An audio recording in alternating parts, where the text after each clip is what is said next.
All right, this is Pre-Algebra Unit 1 Probability. This is Lesson 3, Making Predictions.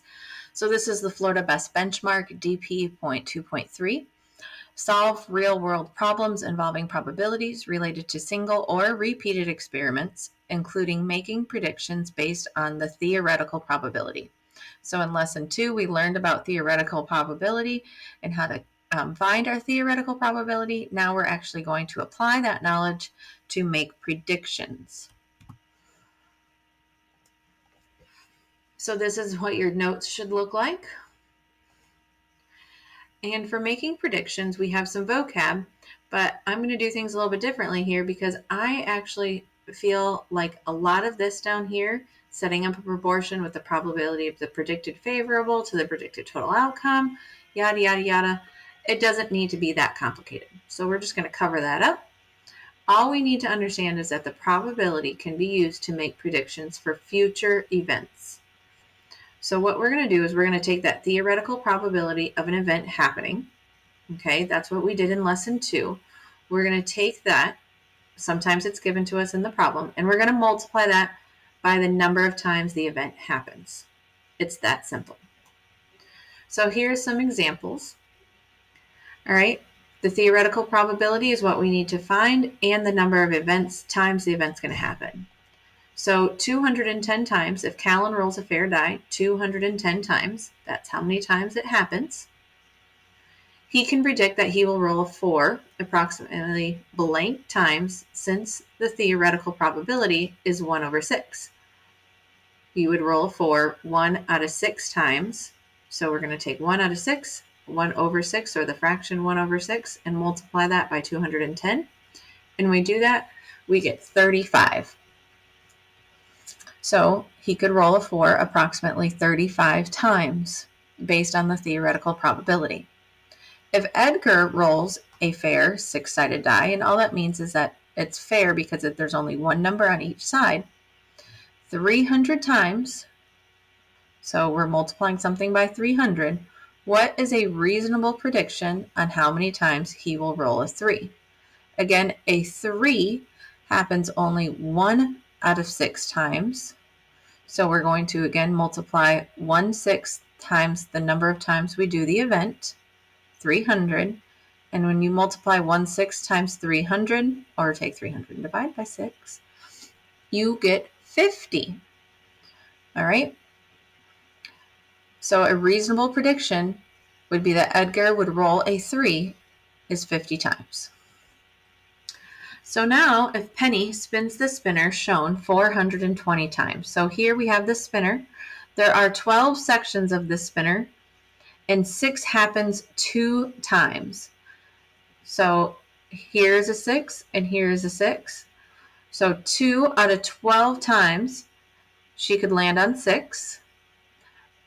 She's going to spin the spinner 420 times. So 2 over 12 multiplied by 420 is equal to 70. So she could have happened 70 times. So it would be a reasonable prediction.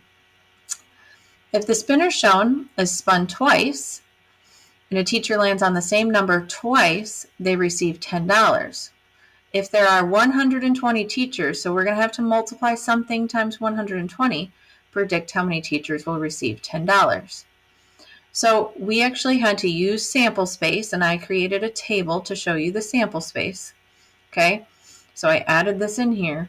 How many times could you possibly roll or spin and land on the same number twice?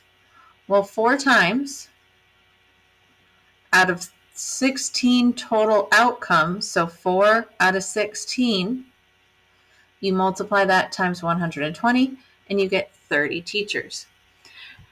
Could possibly receive would be an estimate that would receive the $10. Now, again, remember that theoretical probability is talking about a perfect world. If it was perfect, and nothing's ever perfect, but this is just an estimate or approximation. All right, question 5. A coin is flipped 3 times as an experiment.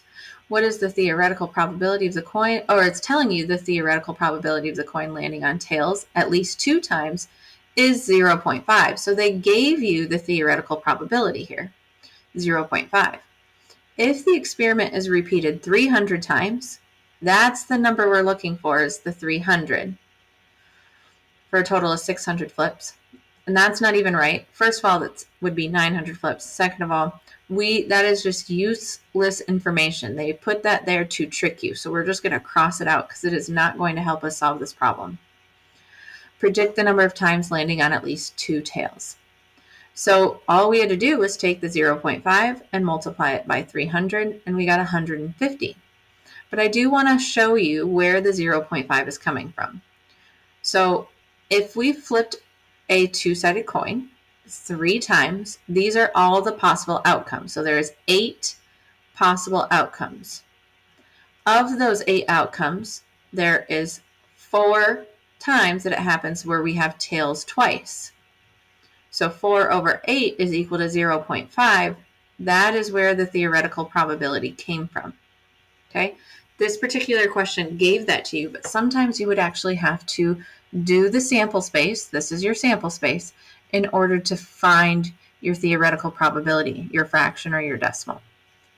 All right, this last question, question number 6, is actually calculating the experimental probability. The bag contains 3 marbles, red, blue, and green. A repeated experiment of drawing a marble at random 80 times with replacement is shown in the table below. So based on the table, what is the experimental probability that a blue marble and then a green marble will be drawn? So blue and then green. It's very specific about the order that it would be drawn in. So blue and then green. So that's this number, 15. It actually happened 15 times in the experiment. Write your answer as a percent, round your percent to the nearest tenth. So we have to take this 15 and do something with it. Well, they conducted the experiment 80 times, so it would be 15 divided by 80. But they don't want the answer as a fraction, they want it as a percent. So the first thing we're going to do is divide 15 by 80, and we get 0.1875. Now we have to make that a percent, and we're going to round it to the nearest tenth. So 0.1875 multiplied by 100 is 18.75, which would round to 18.8%. That's it.